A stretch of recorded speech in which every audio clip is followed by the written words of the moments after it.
광해군. 역사를 기록했던 사관들은 철저하게 객관적인 사고로 중심을 잡고 역사를 기록했을 것입니다. 사적인 감정에 치우친 것이 아닌 객관적인 사실을 근거로 기록합니다. 우리가 알고 있는 임진왜란의 상식과 지식은 현 재팬과 반도 코리아와의 전쟁입니다.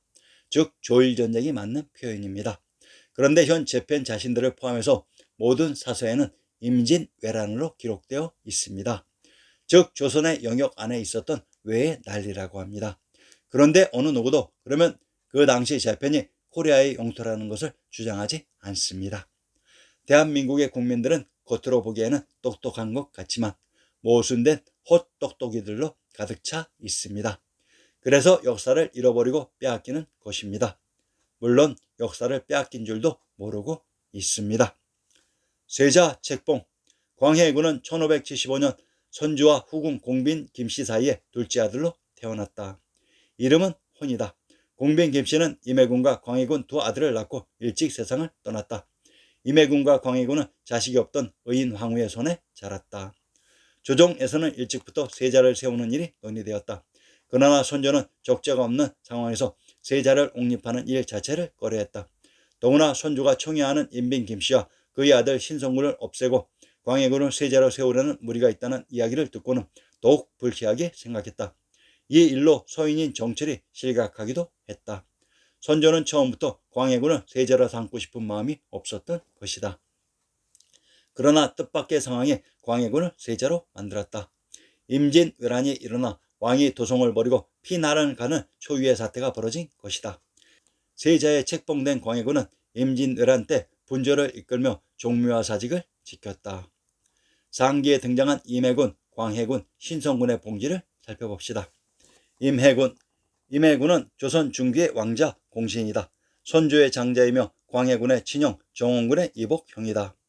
임진왜란 당시 순하군과 함께 군왕명을 모집하러 함경도에 갔으나 왜군에게 사로잡혔다가 풀려났다. 1591년 광국 원정 공신 1등에 특별히 책록되었다. 후일 광해군의 즉위 후 유배지 교동에서 사망했다. 임해군이 왜군에게 사로잡혔다가 풀려났다고 합니다. 임진왜란을 일으킨 북인들이 광해군을 지원했듯이 친형제 관계인 임해군에게 호의를 베풀었던 것입니다. 왜란의 주인공들이 현재의 자펜이면 과연 이것이 가능했겠습니까? 경상도 김해의 군명을 임해 가락가야 금간금주 금령이라고 합니다. 현재의 천리밖에 남해 바다의 김해에서 근왕명을 모집하러 함경도에 갈 리는 없었을 것입니다. 임해군은 금강산 자락에 제후곡 오나라의 땅을 봉지로 가지고 있었습니다. 광해군. 강원도 춘천의 군명을 삭주, 광해, 안양, 수춘, 봉산, 우수, 수약, 오근내, 춘주라고 합니다. 강원도 춘천의 군명 광해란 광해군이 황제가 되기 이전 가지고 있었던 봉지이며 춘천의 군명 안양이란 이곳이 평안도 안주와 동일한 지명입니다. 평안도 안주의 불에 천황님이 계셨던 천황사가 성 안에 있었다고 했습니다. 이곳 안주에 있었던 성이 안치성이었습니다. 신성군. 신성군 이후는 조선 중기의 왕조 종실이자 선주의 넷째 아들이며 오광군 이건의 양자이다. 어머니인 임빈 김씨가 선주의 총애를 받을 당시에 태어나 선주의 사랑을 많이 받았다. 한때 선조는 광해군 대신 그를 세자로 세우려 했으나 이해수, 정철 등 중신들이 반대로 실패했다. 복성군의 사후 양자로 내정되었던 아버지 하성군이 명종에게 후계자로 지명되어 입승대통하면서 오광군 이건이 사후 양자가 되었다. 그는 생전 선조의 후계자로 낙점되었지만 일찍 요절했다. 사후 선조의 명으로 복성군의 사후 양손자가 되었다. 신성군이란 신땅에 있는 성을 봉지로 받은 황제의 아들입니다. 황희도 신천의 군명은 신주, 신안, 신성, 화산이라고 합니다. 평안도 가산의 군명은 신도가주, 무령이라고 합니다. 경기도 가평의 군명은 가평, 금평, 병평이라고 합니다. 황희도 신천의 군명이 신성으로 신주, 신안, 신도와 가주, 가평은 동일한 지명의 다른 표기 방식입니다. 신도가 군명인 평안도 가산군의 산천과 부르를 인용합니다. 산천주의 봉두산, 군의 북쪽 1, 2에 있는 진산이다라고 했습니다. 가산군의 부르표를 인용합니다. 천황사, 봉두산에 있다고 했습니다. 천황사란 천황이신 부처님 상제님의 대를 이어 계셨던 곳이며 봉두산이란 관중의 진산이기도 합니다. 신땅이 관중과 천황님이 계셨던 용땅의 가운데에 자리 잡고 있었습니다. 황제 등극. 선조는 1600년 6월에 첫 번째 왕비인 의인 황후가 죽자 2년 뒤인 1602년 김진남의 딸을 두 번째 왕비로 맞아들였다. 그가 임목 왕후이다. 당시 선조의 나이 50세였고 임목 왕후는 18세였다. 1606년 선조의 바람대로 첫 번째 적재인 영창대군이 태어났다. 이는 곧 광해군의 실형기로 이어졌다. 그러나 선조가 1608년에 갑자기 병이 깊어지면서 상황은 광해군에게 유리하게 급반전되었다. 죽음을 앞두고 선조가 광해군에게 왕위를 물려주겠다고 한 것이다. 아무리 적자라도 겨우 2살인 영창대군에게 보위를 물려줄 수는 없었던 것이다. 1608년 2월 1일 선조가 눈을 감자 광해군은 즉위식을 올리고 조선의 15대 대왕으로 즉위했다. 위키백과의 내용 중에 선조는 아예 노골적으로 명나라의 책봉도 받지 못했으면서 세자 행세를 하느냐라며 광해군의 문안조차 받지 않으려 했다고 했습니다. 조선이 명나라라고 했습니다. 누가 이렇게 조작한 것일까요? 정신 차려야 합니다.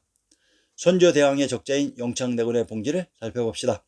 경기도 이천의 군명을 영창, 남천, 남매, 황무라고 합니다.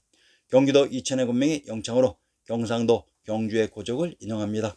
영창군 신라 문무왕 때 세웠다 한다. 지금은 그 있던 곳이 자세하지 않다고 했다. 영창에 있었던 궁이 영창궁인데 경상도 경주의 고적에서 등장했습니다. 그러면 경주와 경기도 이천이 동일한 지역이었다는 것입니다. 경도의 단묘를 인용합니다.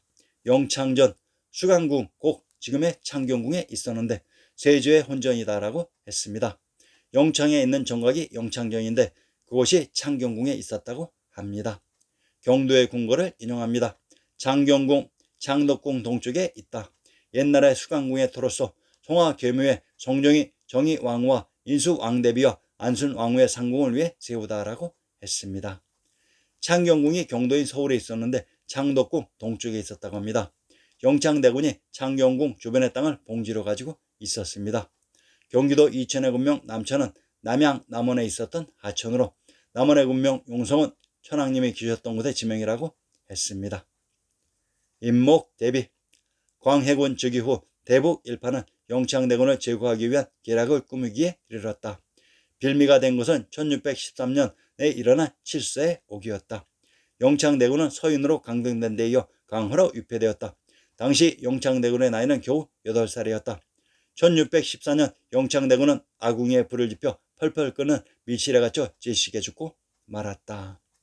한편 어린 자식을 잃고 슬픔에 빠진 임목대비는 경운궁에 홀로 남겨진 채 사실상 연금 상태로 지냈다. 그런 와중에 경운궁에서 임금을 비방하는 내용의 익명서가 발견됨으로써 임목대비 폐비에 관한 논의가 급물살을 타게 되었다. 그리고 마침내 1618년 1월 임목대비는 폐비되어 서궁에 유폐되었다. 대북은 폐비에 반대한 인사들을 모두 조정해서 쫓아내는 등 계속해서 전횡을 저질렀다. 임진왜란을 일으킨 북인의 세력들이 황제의 등극을 놓고 영창대군을 지지하는 소북파와 광해군을 지지하는 대북파로 나뉘었습니다. 동인이 남인과 북인으로 나뉘었는데 동인, 남인 온건파, 이황의 학문을 계승, 유송룡 등 북인 강경파, 조식의 학문을 계승, 정인홍, 정여립, 이발, 이산해 등 북인이 또한 소북파와 대북으로 나뉘었습니다. 소북, 영창대군 지지파, 총소북과 탁소북, 대북, 광해군 지지파, 이산에게 육북, 홍효순계 골북, 유목인계 중북, 영창대군과 임목대비의 폐위 반대파. 동인이 기축 옥사를 일으켰던 서인인 정철의 처리 문제를 놓고 온건파인 남인과 강경파인 북인으로 갈라섰고, 이에 선조는 남인들을 지지해서 남인들이 전국의 주도권을 잡았으며, 이에 불만을 품은 관중의 세력 북인들이 임진왜란을 일으켜 선조를 궁지로 몰아넣었으며, 임진왜란으로 선조의 정부군인 남인을 제압하고 정권을 장악한 외 세력 북인들은 또한 황제의 자리를 놓고 영창대군 지지파인 소북과 광해군 지지파인 대북으로 나뉘어졌고, 결국 광해가 황제가 되면서 대북이 정권을 장악했으며 영창대군과 임목대비의 폐위를 두고 대북의 세력이 갈라졌던 것입니다. 그러면 폐위 반대파인 대북의 유목인계 중북과 서인들이 바로 인조반정의 주인공이 될 것입니다. 당파를 보아야 임진왜란과 종묘 병자호란의 주체들이 보입니다. 인목대비가 있었던 경운궁과 서궁의 지명을 밝혀봅시다. 명례궁 서부 황화방에 있는데 원래 경운궁이다. 혹은 월산대군의 옛집이라고도 한다. 선조 계산의 환도한 후 오랫동안 이 궁에 계셨는데 양천도정 성계림군 유의 집으로 대내를 삼고 청양 심의겸의 집으로 동궁을 삼고 영상 심연연의 집으로 종묘를 삼았다. 광해군 때에 인목대비가 이곳에 물러와 거처하였는데 서궁이라고도 불렀다고 했습니다. 신증 동궁 여지스남 경도의 명례궁이 경운궁이고 이것을 서궁이라고 합니다. 경운궁이 있었던 위치를 가늠할 수 있는 호칭이 이곳 경운궁이 월산대군의 옛 집이었으며 계림군이 등장합니다. 월산에 있는 성이 월성으로 경상도 경주의 군명을 월성, 신라, 동경이라고 합니다. 경운궁이 신시계천의 부대 경주에 있었던 것으로 계림군의 지명도 밝혀봅시다. 계양에 있는 숲이 계림입니다. 인천의 부평의 군명은 주부토, 장제, 수주, 계양, 길주, 안남이라고 합니다. 경기도 과천의 군명을 불임부안, 과주라고 합니다. 부평의 군명이 계양으로 부안, 부평은 동일한 지명의 다른 표기 방식이었습니다. 부평의 군명 길주의 지명을 살펴봅시다.